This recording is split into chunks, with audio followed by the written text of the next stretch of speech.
Good morning student and welcome to the online teaching session of Academic World School Bemidara. Here I am with the biology class and we are on the chapter the fundamental unit of life, cell. So this is the fourth lecture. Till now you have learnt about the cell and the structure of cell. So this structure of cell I have drawn because I have told you there are three major parts. First is the plasma membrane and then there is the nucleus and cytoplasm. Yes, so it consists of majorly three things. You can see here that this is the plasma membrane, this one is the cell wall for the plant, okay. So you just focus for now in the plasma membrane and nucleus, and this one, this area is the cytoplasm.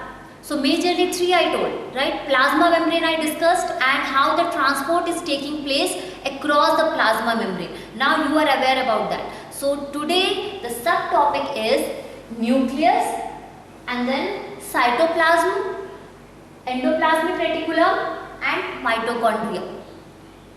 See, plasma membrane is the outermost part in the animal cell, but in case of plant cell, the outermost part is the cell wall, the protective covering, which I have also discussed with you. So this plasma membrane will be present inside the cell wall in case of plant. Now there is a little difference in plant and animal cell. See here, this is a plant cell. So inside this is the nucleus, and this area what you can see here, it's a vacuole. Vacuole is a cell organelle which takes almost 80 to 90% of space in a plant cell, whereas in the animal cell this vacuole is negligible in size or not present. Fine. And this one is the cytoplasm, in which you can see some cell organelle. These are the cell organelle. So I will discuss today with you all. So starting with nucleus.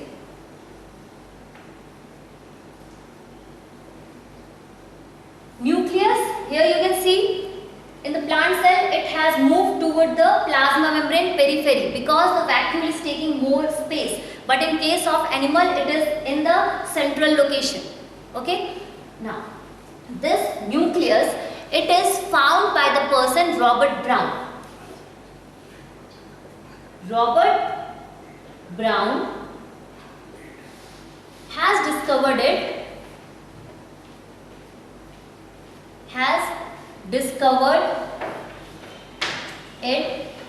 In 1831. So this nucleus is discovered in the year 1831 by Robert Brown, and this nucleus is also called as headquarter of cell. This is called headquarter or the brain of cell, because a cell is containing all the cell organelle, right? And this is a building block also. So whatever metabolic activities, any function inside the body it's happening, that will be regulated by the help of nucleus only, because this nucleus is containing the genetic information. This genetic information is the hereditary part or the information which flows from one generation to next generation. So now for explaining this nucleus, I will be drawing a diagram. See carefully how I am going to draw it. This nucleus is always a double membranous structure. It will be having double membrane. I have drawn one single line now. You can see here one more line I am going to draw. See, it's a double membranous structure.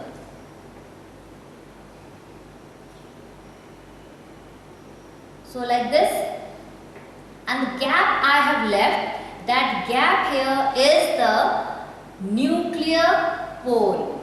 This one I am drawing the nuclear membrane, and inside to it there is nucleolus. This one I will label it one by one, but you should see carefully how I am drawing the diagram so that it will be easy for you to draw it, because nucleus is one of the important part of a cell. Now see here, this one, this two layer, the outer and the inner layer, this is nuclear membrane, the outer and the inner one. This is nuclear membrane, or it is also called as nuclear envelope. Now, inside this is a fluid part inside the nucleus. This fluid part is called nucleoplasm, and this pore is called nuclear pore. Since this pore is present in the membrane and it's the structure of nucleus, so this pore is called nuclear pore. Now coming to this structure, the thread-like structure, you can see this is the genetic information, where the genetic information will be there. So this is the chromatin network. Chromatin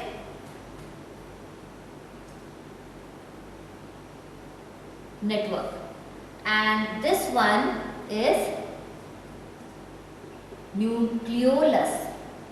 Fine. So nucleus, the headquarter, or it's also called the brain of the cell, discovered by Robert Brown.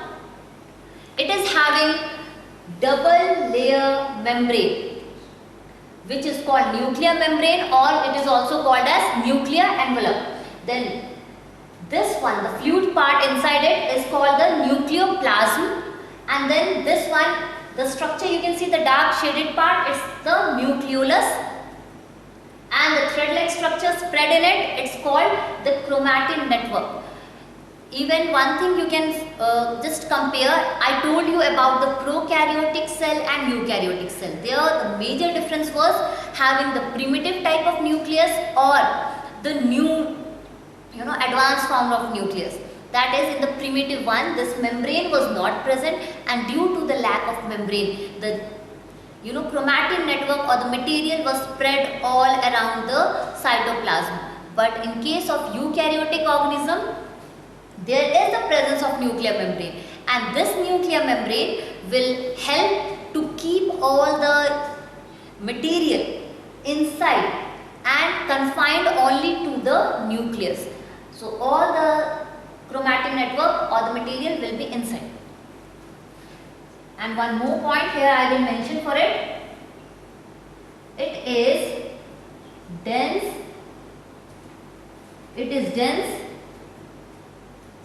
protoplasmic body in the cytoplasm. It is dense protoplasmic body in the cytoplasm which carry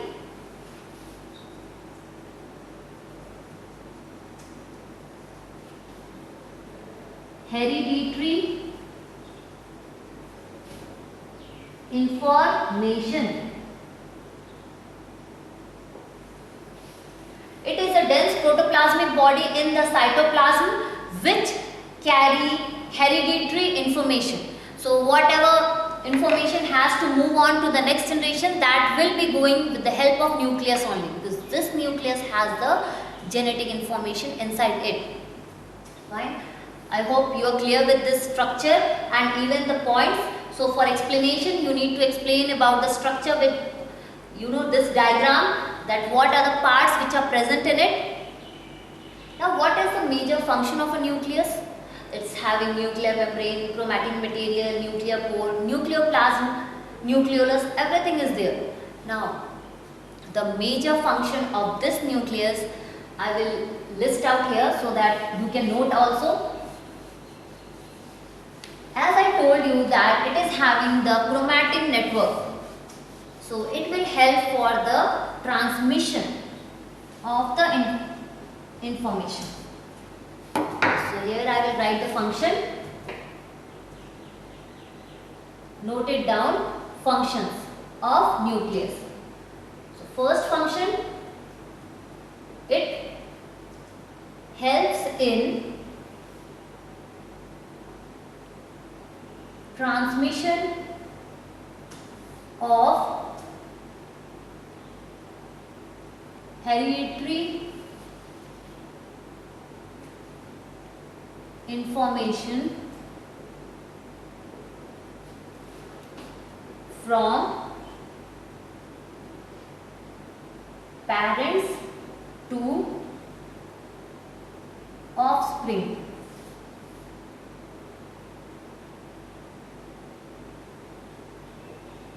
Now see here. So the major function of the nucleus is it helps in the transmission of hereditary information from parent to offspring. Means from the one generation to the next generation. That is done with the help of nucleus, chromatin material, chromosome which is present inside the nucleus. So this will be transmitting all the characters. Hereditary information means all the traits, characters, features, how we look like, or I can say any species. If you see, then those newborn or the new offspring will be resembling like their parents or their ancestor, because these information are going from one to next generation. Now apart from this transmission, this nucleus is having some other work also. That is, it helps for the cell division. So I will write here, it regulates cell division. It regulates cell division. So when the single cell is there, like we are also made from single cell, male and parent cell combine together, both gamete combine and form zygote, and from zygote a multicellular organism is formed, right, or unicellular organism is also there. So the formation of even complex organism, it is taking place. So that information, how the division is taking place, that will be given by the nucleus only. This is its second function.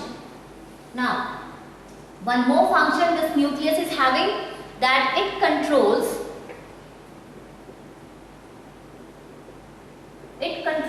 all the metabolic activities. It controls all the metabolic activities. It means in any organism, if you imagine any organism, so whatever life process is there, reproduction is there, growth is there, any kind of function happening in that organism. So for that, the main organelle is the main part of the cell is the nucleus. This nucleus will be controlling all the metabolic activities inside the organism or inside the cell also. Fine. So this completes about the nucleus, which is called the brain of the cell or headquarter of the cell. Now you know that plasma membrane, it's the semi-permeable membrane. About the nucleus you know, and cell wall also you have understood. Now coming to the cytoplasm, the fluid substance which is present between the nucleus. If I draw here just to tell you, so inside it, if I tell ki in the animal there is this nucleus and this is the plasma membrane. So this portion, the fluid portion which will be there, that one is the cytoplasm. So what is that cytoplasm? Now you will be knowing.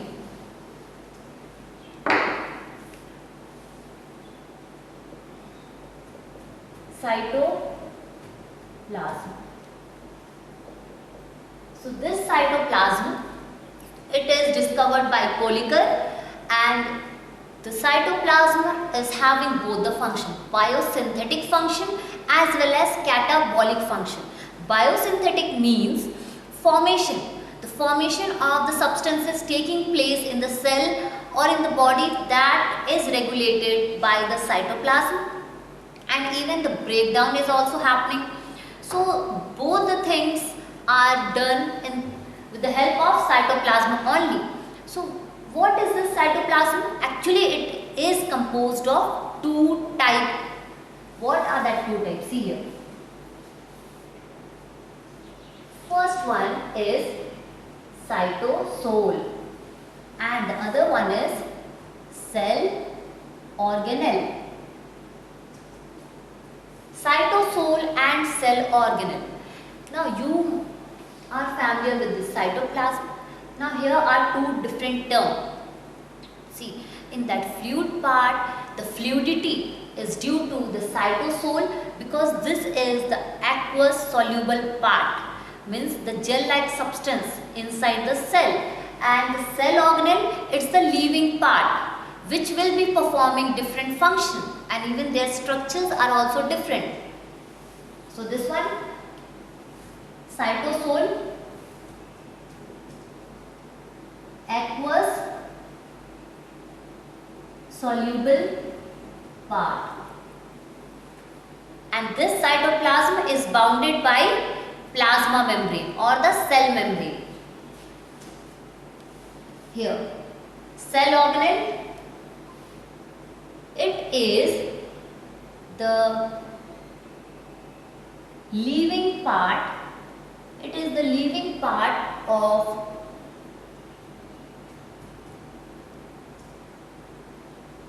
cell which is having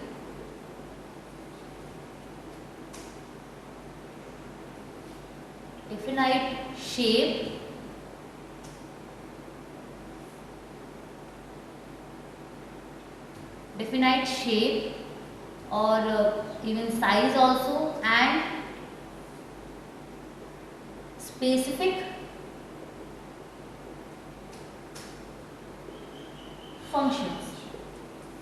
It is the living part of cell which is having definite shape, size and specific function.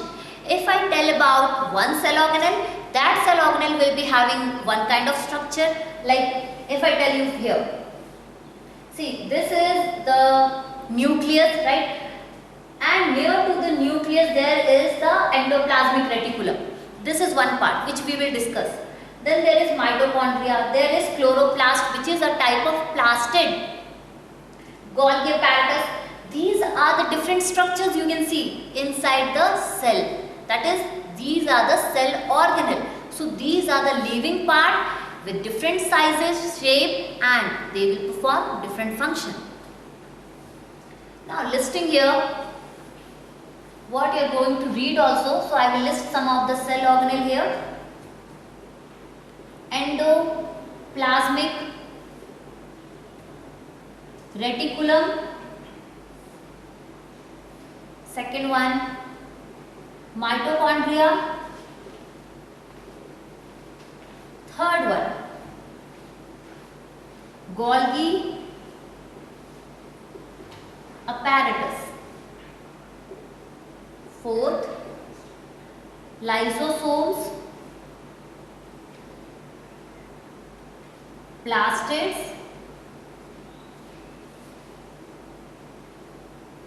vacuoles. So here I have listed some of the cell organelle according to your syllabus, what you need to know. So these are the cell organelle, that is the living part of a cell. Endoplasmic reticulum, mitochondria, Golgi apparatus, lysosome, plastid and vacuoles. Fine. So now you are clear with cytoplasm. What it look like, fluid substance? It's not only the fluid part, it is having also the solid part or the living part which is having specific function essential to perform and even for the life also. Because if this cell organelle will work, then only all the process in the body can work properly. So this is about the cytoplasm. Now I told you about this living part, so we will be discussing about the cell organelle one by one. Now coming to the first cell organelle, which is near also to the nucleus, and it is mostly found near to the nucleus, even it is distributed in the cytoplasm. That is endoplasmic reticulum. Since heading topic is written here, I will just write here. And it is network of membrane, endoplasmic reticulum. So this endoplasmic reticulum, it is network of membrane. Network of membrane means you will not see like very rarely single stranded are there. They are all attached one to another. Like near to nucleus, if you see, it will be somewhat like this. and the structure I will draw and I will show you. It's all connected structure like this. Can you see this? And you can identify here I have drawn the connection here. So this one. And when on the surface of this endoplasmic reticulum, when there are the ribosomes are the dotted structure which you will observe above the surface of this endoplasmic reticulum. Then in this case, when these ribosomes are present, it's called rough. Like, see this surface, now it is smooth if we keep something above it, or if you just imagine the path where the road is there and there are stones. So that is a rough surface, right? So here also in case of endoplasmic reticulum, when there is presence of ribosomes, these are the ribosomes.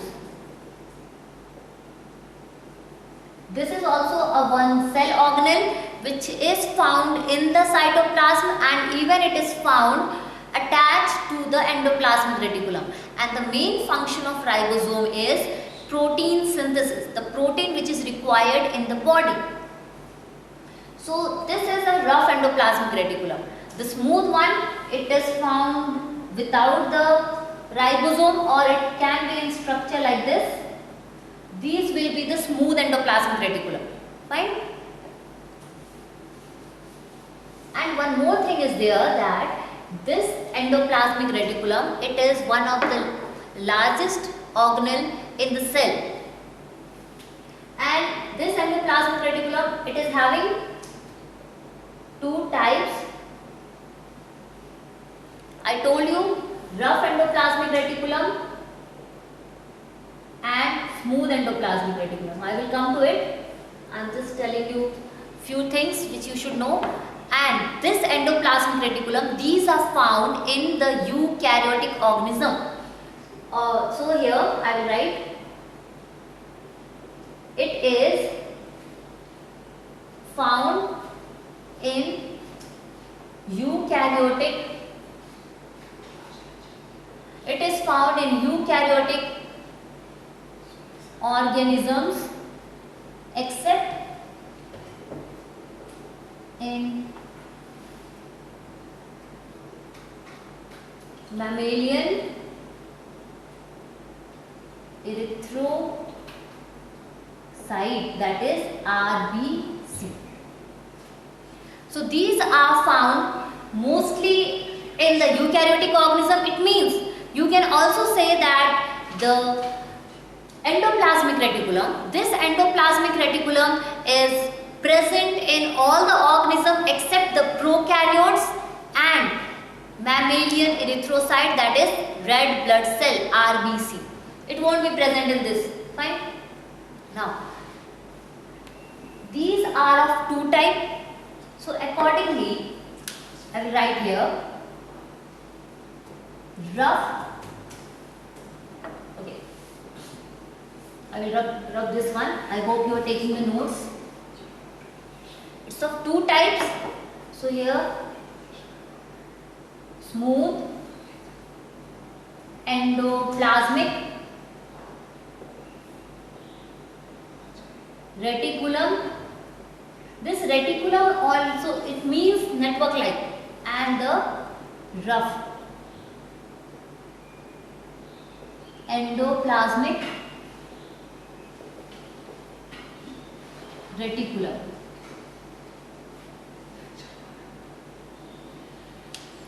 Smooth endoplasmic reticulum, coming to the structure, how it is, it consists of tubules and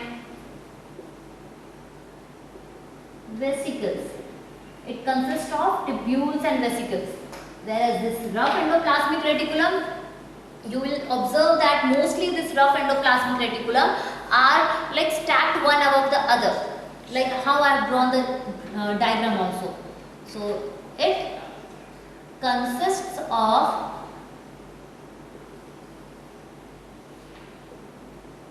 cisternae. Cisternae is the same structure how I told you that it was present, and here also you can see near to the nucleus it's present, and it is connected. So one above the other, like that it will be arranged. That is rough endoplasmic reticulum. And about the ribosome also I told.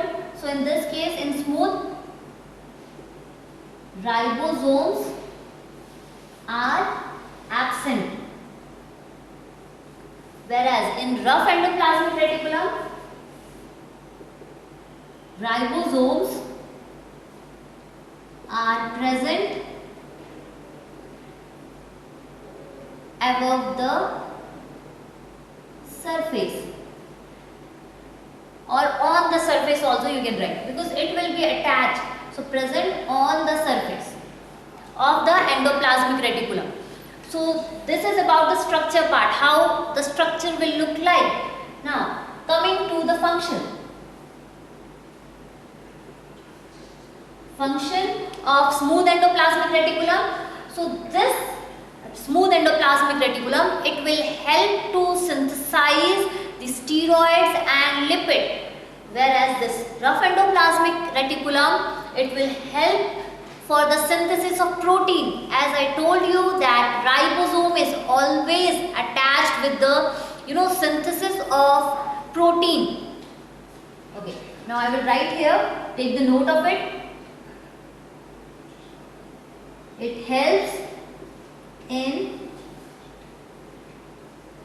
steroid and lipids synthesis. It helps in steroid and lipid synthesis.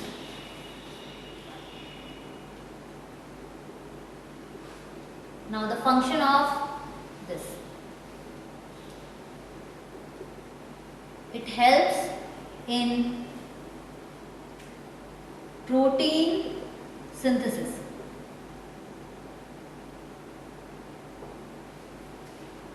So one function is for the synthesis of steroid lipid, and for one it's protein. Now you can see here in diagram also, this is the ribosome. So the ribosome, as I told, it can be attached with the endoplasmic reticulum, or it can be spread in the cytoplasm of a cell. In both the cases, the ribosome function remains same, that will be protein synthesis. In our body, do remember this, that there is a nucleus which is having the genetic information. From that genetic information in our body, RNAs are made, and that will make the protein for which ribosomes are required. So this ribosome will attach with endoplasmic reticulum. It's called rough endoplasmic reticulum, and it will be having cisternae, means stacked. All the structures will be stacked one above the other, like that. So this is about the endoplasmic reticulum, the one organelle of the cell, which is also the largest organelle. Now moving to the second organelle.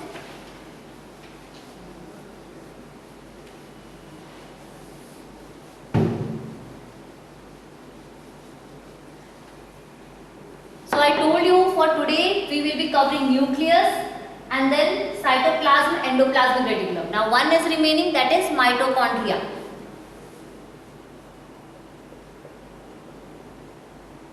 Mitochondria. This mitochondria, it's called the powerhouse of the cell. Powerhouse of the cell, or it is also called storage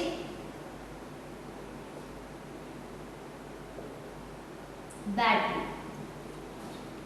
So what is important for you here is to know about the mitochondria, since it's the powerhouse of the cell. Means whatever energy we are getting, whatever work I am doing or you are doing, we all are getting the energy from the mitochondria. So it is called the powerhouse of the cell or storage battery. It means that it will be synthesizing the energy, ATP, and even it will be storing the energy or ATP.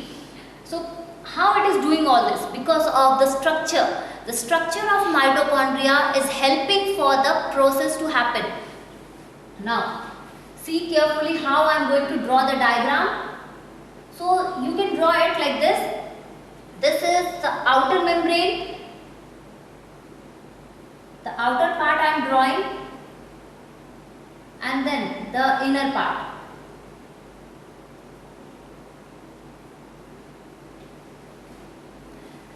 A mitochondria is a double membranous structure that will be having the outer membrane and the inner membrane. The major difference or the specific part for this mitochondria is the inner membrane, that is this one. Inner membrane, and this one is the outer membrane. Okay, first let me label, and this one is the mitochondrial matrix. Mitochondrial matrix. And this folding, what is happening here is crystal. Yes, now I will explain you about the structure.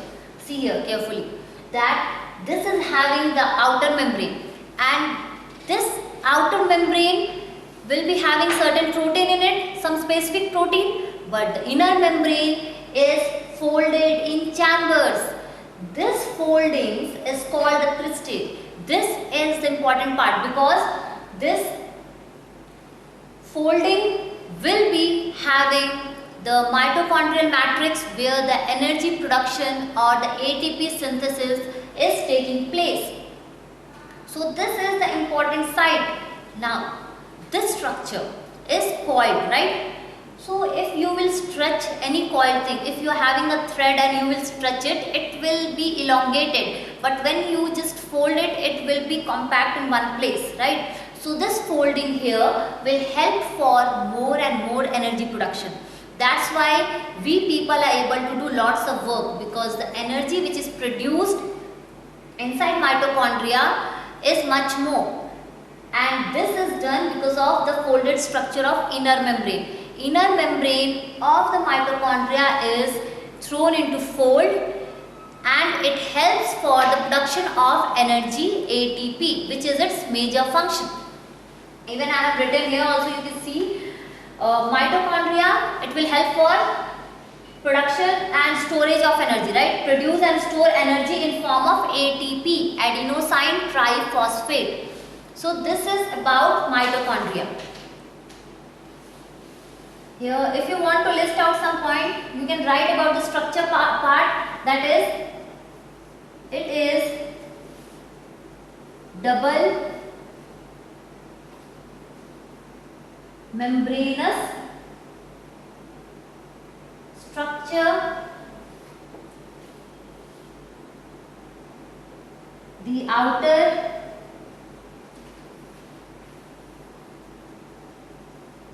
membrane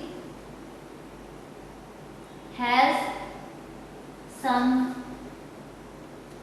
protein, and inner membrane is folded to form chambers called cristae, and this folding increase the surface area. Folding will increase the surface area for more energy production, and the major function, remember for this, that this mitochondria is the site where energy production will take place.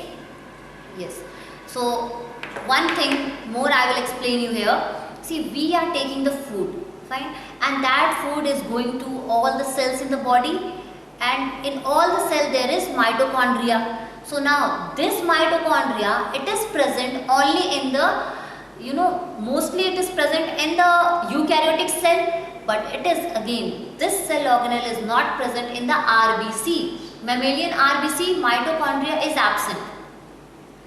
So this mitochondria will take those food, and with the oxygen, the food will combine, and there will be the production of ATP. energy, and that energy will be utilized for different work, and the remaining will be stored in it inside this mitochondria. And there is one more thing, that out of all this cell organelle, that is, you see here, nucleus is there, vacuole is there, bigger in case of plant, remember this. Then mitochondria is there, chloroplast, Golgi apparatus, ribosome and lysosomes are also one cell organelle which are found only in animals or animal cell. Now, out of all this cell organelle, mitochondria is one cell organelle and chloroplast is also one cell organelle. These two will be having the genetic material. Inside this mitochondrial matrix, single stranded chromosomes are present. Fine. So these two will be carrying the genetic information of its own. And overall, if you see in a cell, there are three things: nucleus is there, and the two cell organelle, mitochondria and chloroplast. So these will be having the genetic information. So we are done with today's lesson, and you have learnt about nucleus, mitochondria, cytoplasm, endoplasmic reticulum, and your assignment will be uploaded in the ERP. Thank you.